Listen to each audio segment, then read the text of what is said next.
Terima kasih sudah klik video ini. Tapi jangan lupa guys, klik tombol subscribe karena subscribe itu gratis.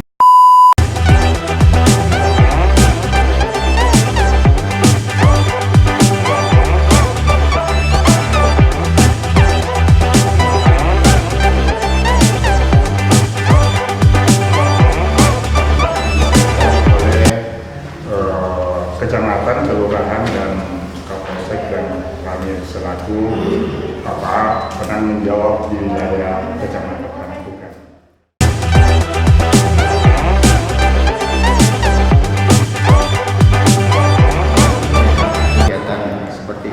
Kegiatan seperti ini bernilai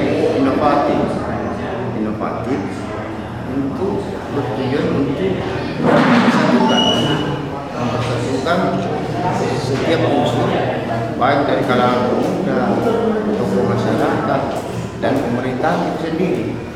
Jadi ada sinergitas nantinya dalam kaitannya dengan pembangunan khususnya kalau masalah ini